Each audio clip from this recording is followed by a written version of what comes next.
So, speaking of freedom, we're working on mental freedom. Think and Grow Rich, the content, chapter 5 on specialized knowledge. So, I can't wait to hear what your guys' takeaways are on this specialized knowledge because there was some very interesting conversations, interesting examples in there, and maybe even some stuff that might push your buttons a little bit. So, let's find out about it by opening the floor. Who wants to take the lead today on discussing specialized knowledge?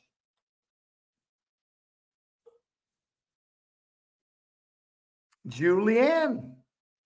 Hey, so as I was reading this chapter, one of the things I like to do is like try and liken things into more simple forms into my mind, because he does talk around in circles a lot, it seems. And the very first part of the chapter, specialized knowledge, he's talking about what his opinion of knowledge is. I didn't know he was going to get all into the, you don't need a formal education, redefining education and all that, but that where it has its purposes, he definitely acknowledges for people who like are looking for highly specialized education, the formal training. But knowledge is only potential power. It becomes power only when and if it is organized into definite plans of action and directed to a definite end. So as I was looking at that, I'm like, oh, so to organize is to have a plan of, and to use is to have actually use it to act, it's the action. I was trying to think of, because I'm like, to a definite end. Okay, we've talked about the definiteness of, having very specific targets in mind. And the first thing I thought of is chocolate cake, because, that's what comes to my mind when I think about things. And so would you agree, Coach? I think that if I'm looking at this little formula that he's given us, that it's like, if I wanted to make chocolate cake, that would be my definite goal. That's the end result. That's what I wanted. And I had to write it down because it was like coming at me. The recipe card would be the knowledge, but to use it, you'd have to know how to like mix things and read the directions, but also organizing it would be like having all of the ingredients ready. And you can end up with a really great chocolate cake if you have all of the stuff together. But if you're missing one of the steps, if you're missing some ingredients, or if you don't know how to read or do the mixing, it's not going to quite turn out right. And then that got me to thinking, what if I didn't know I wanted chocolate cake? Because I know a lot of people that I work with and have an issue with having a definite goal and deciding on how specific that goal need to be. And what if somebody were to open up a recipe book and say they wanted to have cake, but they didn't know what kind of cake, right? And so this is important. This is what I got out of the importance of having a definite goal. Because if I wanted to have a cake and I open up a recipe book, I just have to make a cake. That's all. Well, then you make a cake, a pineapple upside down cake. But if your body wanted, and you really wanted chocolate cake, that's not going to be satisfying. It's going to meet the goal. You made a cake, but you're not going to have that fulfillment, that extra level of success. And then I was like, whoa, that's probably how people end up in careers they don't like. That's how they end up not feeling fulfilled. And so without having a definite goal that they've worked towards. Do you agree with that? Well, let's play with two pieces in here with you. So one, you said like the recipe card was the knowledge. I want to challenge you guys that, my mom is a championship competitive baker. If I hung out in the kitchen with her and she was just directing me, could I get the same output with her oversight? Absolutely. So you don't have to, and that was a big part of this chapter, you don't have to have the specialized knowledge. You can go get it. You can find someone else to leverage, maybe even a coach, someone who's been there, done that. And then again, as said on here at the beginning of the chapter, it's got to be organized into definite plans of action. I see so many of you, I'm going to go take this next class. and you don't actually implement it. It's one of the reasons I love when Ryan's in here chirping, what are you going to implement today? Each day, you could take one small nugget and implement it. And you're right, Julianne, without truly having the target, you're not going to hit it. It'd be like just flinging arrows and hoping you hit a target. Or one of my favorites, taking a bunch of letters and throwing them out and seeing if it writes a book. So let's talk about this goal setting process since you brought it up, Julianne. And I think it's a great time to do it, of what makes an appropriate goal. And I like using the SMART acronym out there, SMART goals. So let's go through what the heck they are. Number one, specific. What outcome would you like with specificity? Okay. Number two, so let's just say it's revenue, increasing my monthly revenue. Perfect. Now it's got to be measurable. How will you know when you've reached it? So what's the darn number? What I love about a SMART goal is if you tell somebody what your goal is, they know exactly what it is and would be able to tell you when you reached it. So specific, measurable. This one I struggle with a little bit. Attainable. So I want you to look through the lens instead, because most people think attainable, well, gosh, I have all these limits. Instead, I want you to look at it through the lens, has anybody else ever done it? Once you start doing those, then you can go full Elon Musk and set goals that are totally, quote, unattainable by what happens right now and take your life to the next level.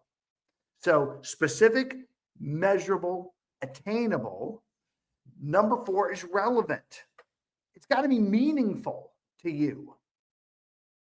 If you truly don't have a desire to live a bigger life, more revenue may just not be a goal that's right for you. Now, I'm optimistic most of you that are here absolutely want a bigger life, because that's my world, to have every one of you financially, time, and location free within 5 years. Speaking of which, here's the fun part with it. The last one, T, is it is timed. There's a deadline. I want more money sometimes. I want you guys to be free at some point. No. I want every single agent who enters my universe to be financially, time, and location free within 5 years. Is it specific, measurable, attainable, relevant, and timed? I would say yes. So I'm optimistic in this short window. That helps with the goal piece. You can Google SMART goals and see this formula in multiple different ways. They might use slightly different language around it. At least you know what mine is. Alicia, the floor is yours. Oh, I left my mic on, but I was going to say the same thing that Julianne was talking about. Awesome. Well, I love that you guys were on the same page right from the beginning of the chapter. So, client, you're up, brother. So, real world application. I am myself doing the best that I can to move myself from a generalist to a more specific person in regards to certain categories. The thing that I found out about this from the medical profession is whenever you look at a general doctor, you look at a heart surgeon, who earns more? Whenever you look at a general dentist and endocrinologist, or I'm sorry, a endo doctor earns more. Why? Because they are specialized. Here is the wild thing. The specialist does less work. It was like, when I saw that, I was like, hold on here. So you have a generalist, you have a specialist. The specialist earns more, does less work, and is happy with that core part, and they leave the generalist way behind. And it was an explosive thought to me that has really begun to shift me looking at that. But it's wild because the way that I originally grew up, particularly in school, is you're supposed to know a lot, quote unquote. You're supposed to know a lot so that you're well-rounded, quote unquote, and educated. But the guys who know this little sliver thing there, if you want to get that thing done, there's no going around them. You have to see. Absolutely. And I'm looking because it was a great story in this section on Henry Ford. Henry Ford, being the New York Times called him, in essence, a dullard. I think it was the New York Times. As some newspaper called him a dullard, uneducated, he sued them for slander. And in court, when he was on trial, the attorney for the defendant started drilling him on his general knowledge. They called him, quote, an ignorant pacifist. So he sued him for libel and asked questions. Okay, who was Benedict Arnold? How many soldiers did the British bring over? There were continued just all these general questions, and Henry Ford became tired of the line of questioning, and in reply to a particularly offensive question, he leaned over, pointed his finger at the lawyer who had just asked the question, said, "If I should really want to answer the foolish question you have been asking me, excuse me, the foolish question you have just asked, or any of the other questions you have been asking me, let me remind you that I have a row of electric push buttons on my desk, and by pressing the right button, I can summon to my aid men who can answer the question I desire to ask concerning the business to which I am now devoting my efforts. Now, will you kindly tell me why I should clutter up my mind with general knowledge for the purpose of being able to answer questions when I have the men around me that can supply my knowledge I require?" Okay. The info's there. Carrie, you want something to go? I hear you whispering. What do you want to add? I can't believe you can hear me whispering in there. That's crazy. So exactly that stood out to me the most, and repetitively. So my belief was always that you don't need a college degree to get to be a incredibly successful person. You just have to be able to learn the skill, right? So what I feel like about the specialized knowledge is that we are all leveraging you, aren't we? Like we're all here in these rooms learning about other things and taking them and hopefully implementing them. Like it is the smartest way to go around and do pretty much anything, right? Like to learn and keep going. I think just when we're younger, people just don't think that. They think they have to go to college and that we have to be doing things on our own and learn it ourselves. And I just think this is a wonderful education hack that takes a lot of time for most people to learn. I love the part that you labeled it an education hack, because that is actually what we've been doing in this room now for over a year. Mm-hmm. Think about that. You guys have made a daily commitment to expand your education, and I've kept it focused in on the specialized knowledge of mindset 50% of the time, and then certain skill sets that apply to your business. Now, Justin, I saw your mic hot, and then I saw Nafreetha. Let's go in that order. Good morning. So I'm so glad that you read in to the room the section from Henry Ford. And that story has always been very impactful for me as well. When earlier we were talking about chocolate cakes, and you were talking about your mom's wisdom, something that struck me differently in reading that section about Henry Ford and the court case and all of that this time than the last times that maybe I read this book is, unless we have no electricity and a dead battery, we all have our phones with us, and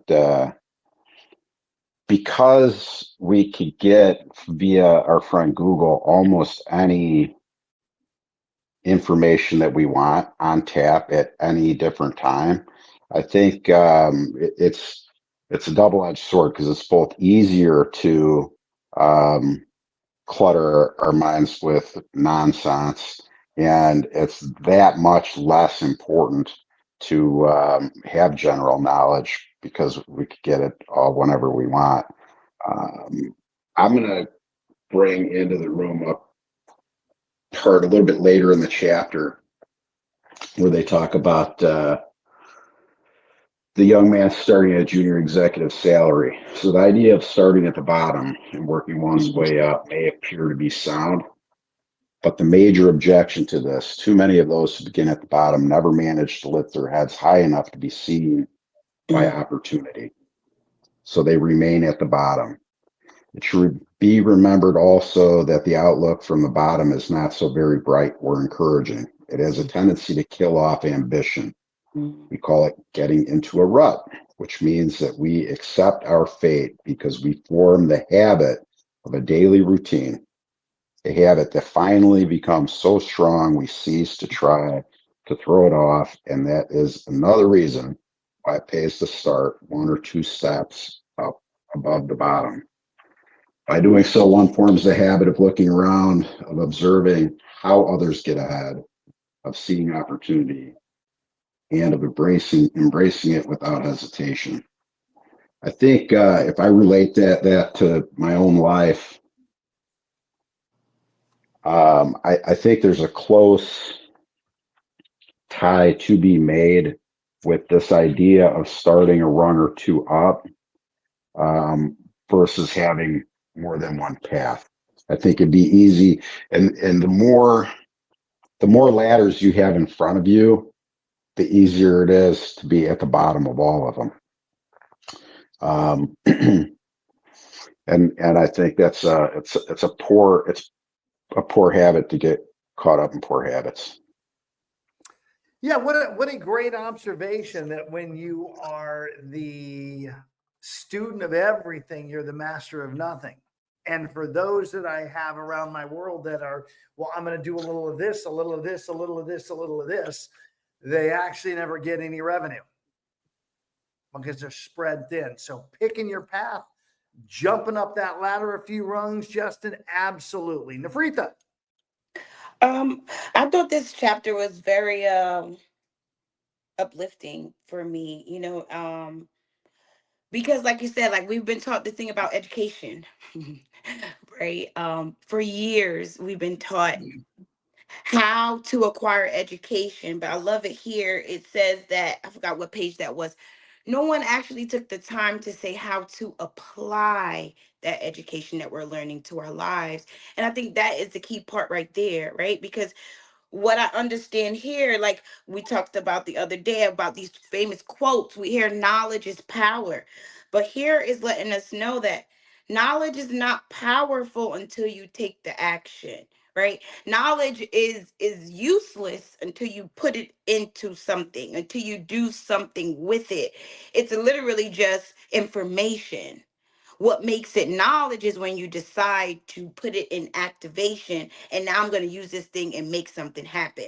Now, this is the knowledge piece, right? And so I thought that was amazing because, like Carrie said, we don't have to go to a university to get education well versed. There's so many ways to do that, right? So we can rewire our minds to think that I am just as educated as whoever else, as long as I put into the time of learning, applying, right, adjusting, changing, growing. Then you two fit in that bracket.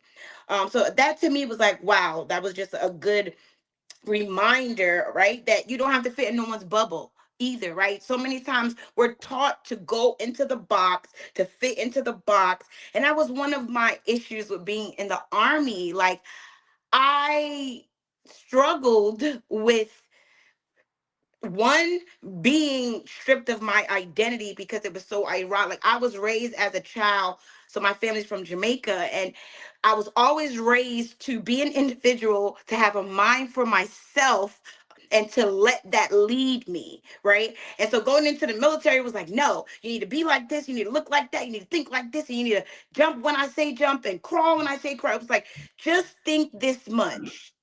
nothing more, nothing less. And this is just a reminder that we can exceed that limit or that bound, that limitation that society places on us, or maybe that our family places on us, or maybe we were born into certain things that just put us at a certain place. But this lets us know that we can go beyond that.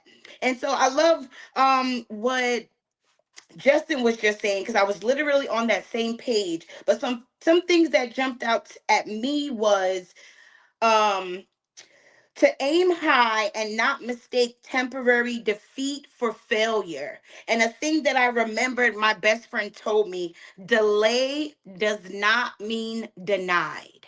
So I just want to kind of put that into the room, right? Things may be delayed. It doesn't mean that you are denied.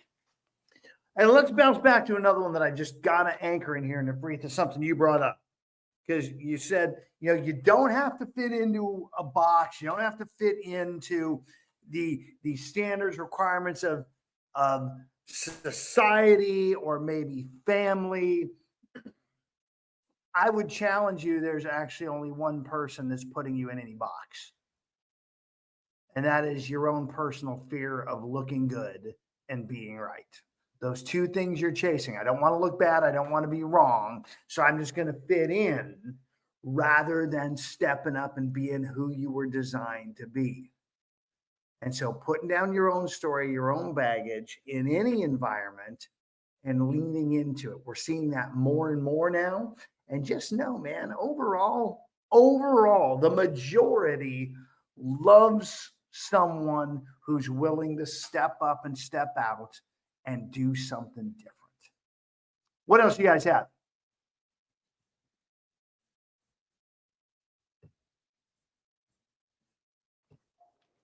I have another thing Go for that it. jumped down.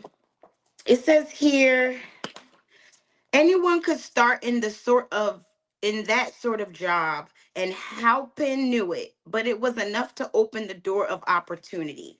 That stood out to me because it just reminded me that opportunities are everywhere. It's about you seeing something as an opportunity and seizing it, right? If we see a challenge, it's up to us to convert that into a stepping stone to make us better or greater.